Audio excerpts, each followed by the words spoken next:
Assalamualaikum warahmatullahi wabarakatuh. Jadi memang Nahdlatul Ulama itu sebenarnya adalah organisasi pesantren. Bisa dikatakan bahwa NU itu pesantren besar, pesantren itu NU kecil. Kalau ada pesantren kok tidak NU, itu bid'ah.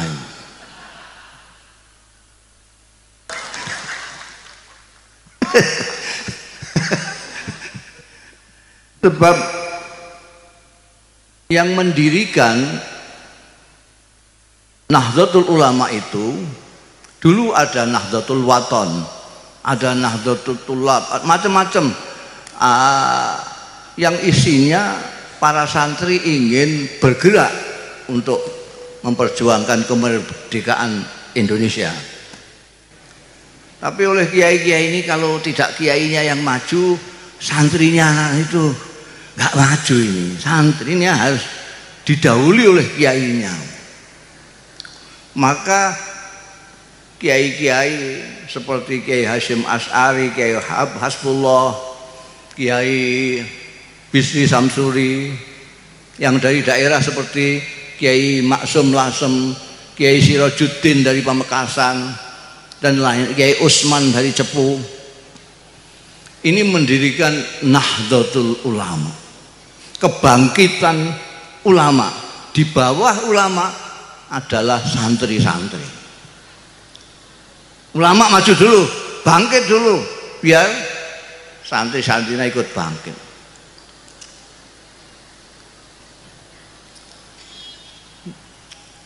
Sebetulnya Nahdlatul Ulama itu, kalau menurut saya, Nahdlatul Kiai kita.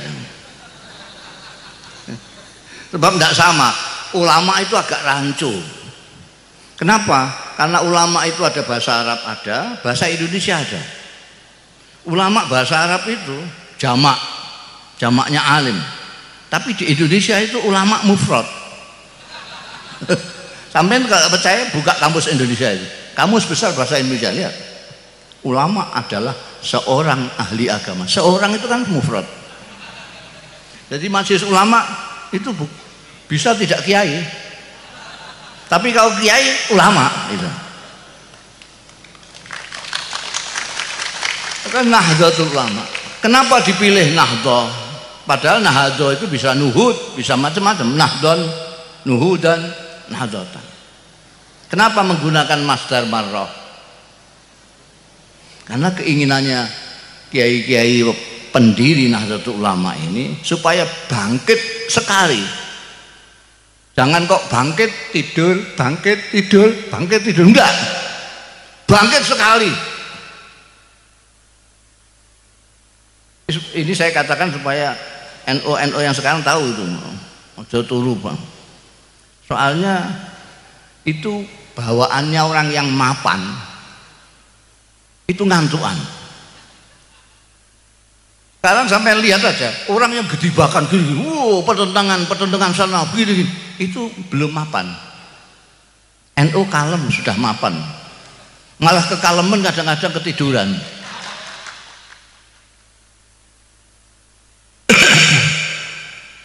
Ya Allah. Jadi Nahdlatul Ulama itu didirikan oleh kiai-kiai pesantren. Kiai-kiai pesantren. Kiai-kiai pesantren yang tawadhu. Sampai cari itu di sini namanya apa? Pesantren apa? Betet apa? Hah? Betet. Dulu namanya ndak Miftahul Ulum waktu Kiai Sirajuddin. Pesantren Betet. Ya toh? Sama dengan pesantren Tebuireng, pesantren Denanyar, pesantren Tambak Beras, pesantren Ploso, pesantren dari Boyo, pesantren Krapyak, semuanya pakai nama desa. Itu kan kiai-kiai sekarang saja gaya-gaya Raudhatul Thalibi. Miftahul Ulum, Hidayatul Muqtadi, ini kiai-kiai sekarang. Kiai-kiai dulu ndak, namanya desanya itu saja. Pondok yang paling kuno misalnya Pondok Termas. Termas itu juga namanya desa.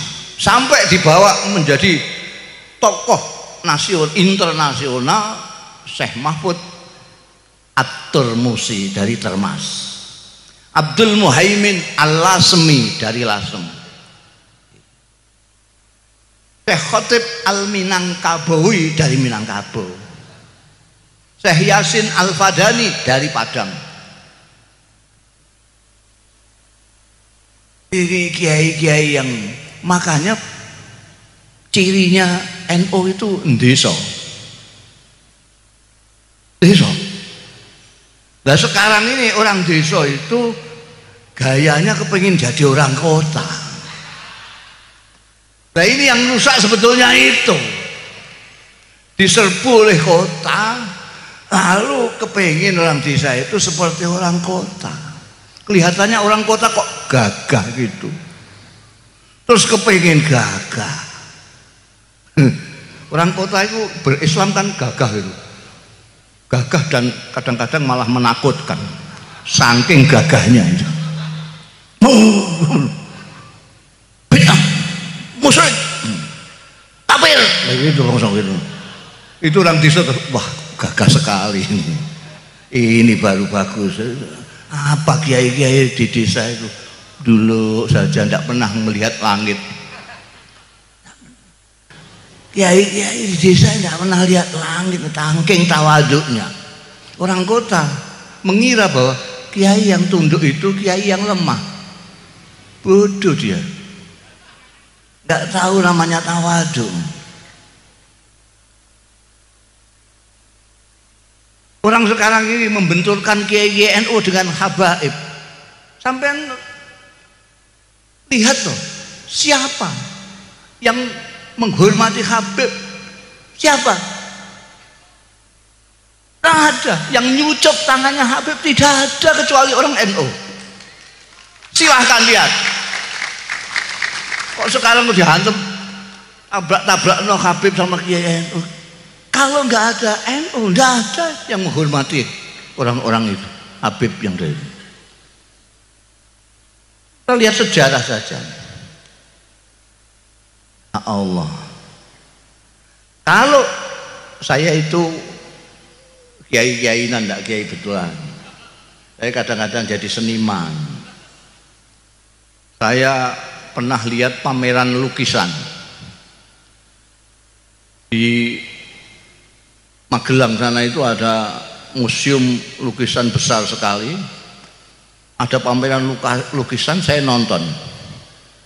Di antara lukisan macam-macam, pemandangan, kuda dan lain sebagainya, dan cewek cantik segala macam. Itu di situ ada lukisan Hadratus Syekh Hasyim Asy'ari. Besar sekali. Duduk dengan anggrengnya itu. Saya tanya situ, ini siapa yang melukis ini? Lalu saya dikenalkan, dipanggil itu orang yang melukis ini, yang kemudian sekarang jadi kawan saya. Saya dipanggil sama penyelenggaranya itu, terus saya kaget saya. Yang melukis ini saudara kita yang Cina, malah bukan hanya Cina, wis meh singkek kalau masa mripate meh gak ketok. Saya kagetnya loh, ini ada singkek kok gambar Hadratus Syekh, kok nggak gambar kuda, gambar cewek apa, gambar apa, gambar Hadratus Syekh. Saya tanya, duh sampean kok gambar ini, kan nggak lain-lainnya pada gambar gini, kok kamu gambar ini sendiri? Apa jawabnya? Saya kaget 2 kali. Dia bilang, kalau tidak ada orang ini, tidak ada Indonesia.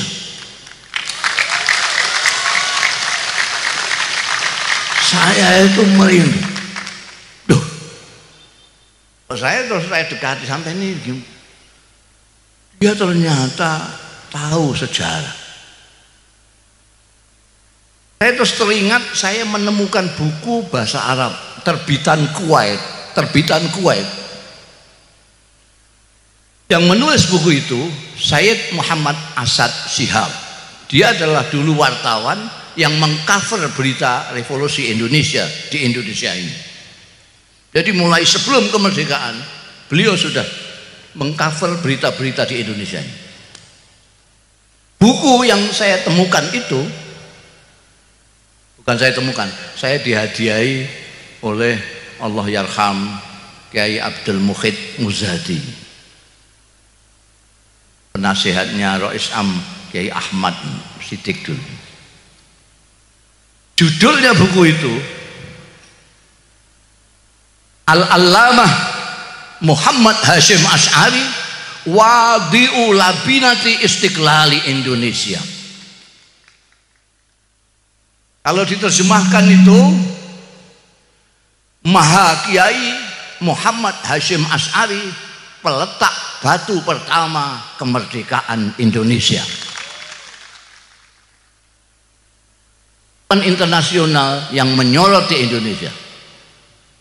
Jadi sekarang tidak usah pakai pamer-pamer. Kalau tidak ada NU, tidak ada Indonesia ini. Karena itu orang NU tidak usah teriak-teriak Indonesia harga mati segala macam, tidak usah. Mulai Tuhan sampai orang-orang yang ahli sejarah tahu semua. Kalau tidak tahu berarti tidak tahu memang. Ya jahil gitu saja. Tidak usah. Saya dipanggil di mana-mana, diundang untuk seminar, ceramah kebangsaan. Loh, sampai ini tahu saya enggak? Saya itu orang NU. Kok diajak ngomong kebangsaan, bangsa apa yang akan dibicarakan? Yang sampai maksudkan kan bangsa Indonesia loh. Iya loh. Loh ngapain? Loh saya ini orang Indonesia. Saya orang NU. Sampai tahu enggak orang NU itu? Bedanya orang NU dengan yang lain. Sampai ini tahu nggak? Apa? Ya berarti nggak tahu sampai tanya apa gitu. Orang NU itu adalah orang Indonesia yang beragama Islam. Camkan ini. Orang NU adalah orang Indonesia yang beragama Islam. Saya ulangi lagi, orang NU adalah orang Indonesia yang beragama Islam. Bukan orang Islam yang kebetulan di Indonesia. Bukan turis orang NU itu. Paham sampean? Dulu sampean dengan namanya Azhari, M-Top yang ngebom di Indonesia ini. Orang mana? Bukan orang Indonesia.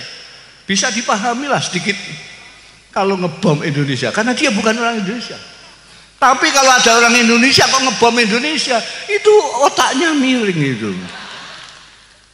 Orang NU tidak usah diajari soal menyintai ini.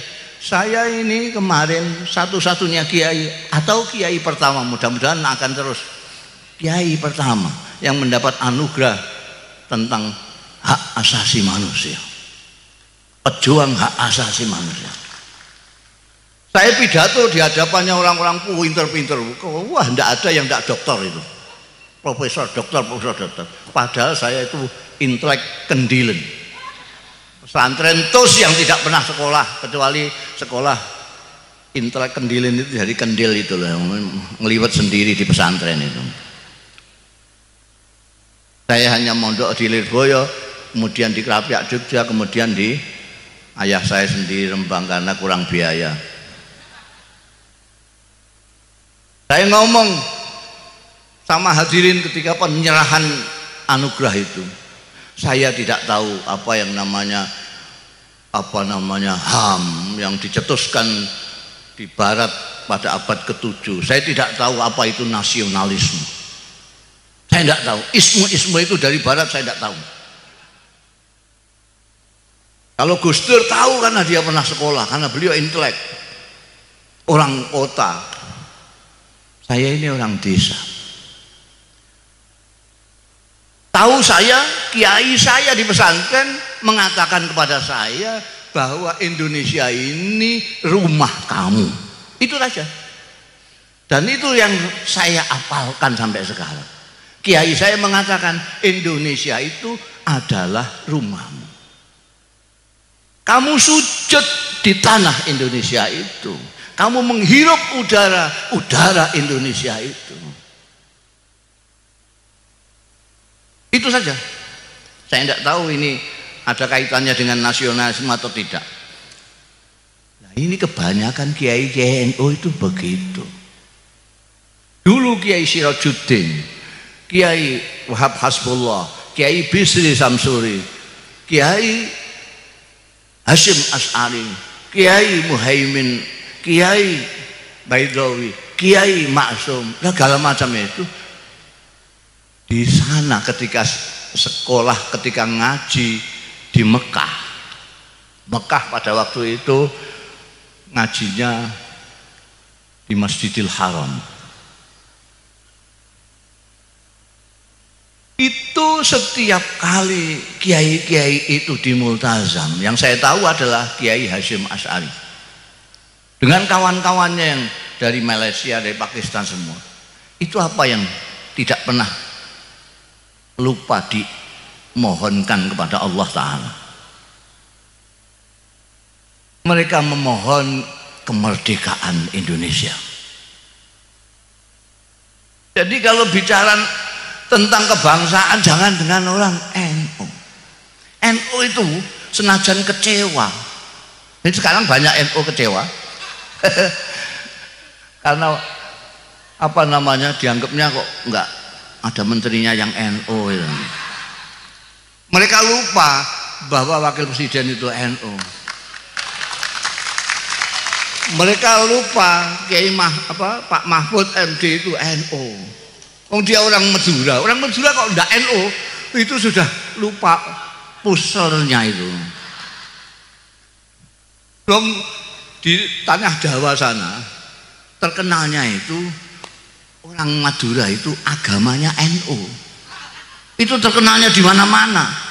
Kok ada orang Madura kok tidak NU, itu muskil saya. Loh, ini kesambet di mana? Iya. Itu sekarang banyak yang kecewa, ya Allah. Biasanya menteri agamanya kan NU. Kok sekarang enggak NU? Nah, apa itu? Tentara. Loh, tentara apa enggak boleh NU? Loh, orang itu enggak ngelihat ini wong bupati aja NU. Malah pembantu pengurus wilayah NU. Bupati tadi itu. Jadi, tapi bagaimanapun kecewanya orang NU dengan Pak Jokowi yang tidak memasukkan orang NU ini kok sidik gitu maksudnya. Tapi tidak akan macam-macam. Karena kesetiaan, loyalitas daripada Nahdlatul Ulama itu kepada Indonesia, bukan kepada pemerintah. Loh, kita kalau mau kecewa zaman Pak Harto 32 tahun orang NU itu dipinggirkan, paling pinggir. Sampai yang tua-tua ini masih ingat 32 tahun NU dipinggirkan. Ketika NU ikut tahun 71 ikut pemilu itu yang namanya tentara yang bikin Golkar itu, nindas NU luar biasa. Banyak kiai hilang, banyak macam-macam. Tapi tetap dalam pemilu NU masih berkibar menyaingi Golkar yang pakai kekerasan itu.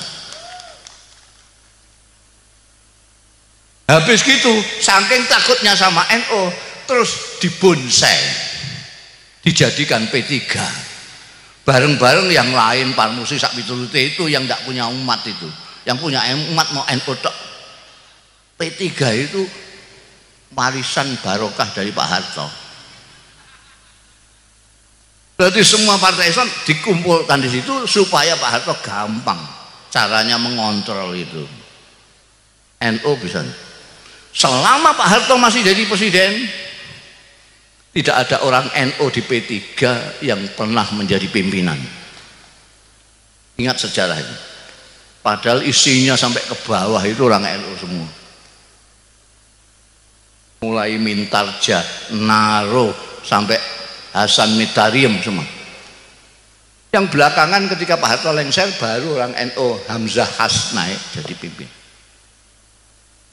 Jadi kalau kecewa sudah dulu-dulu. Boleh NU kecewa, tapi tidak bakalan sampai terus NU sekarang sudah Indonesia bukan harga mati, enggak bisa, tetap Pancasila. Karena apa? Karena ikut bikin negara ini yuk.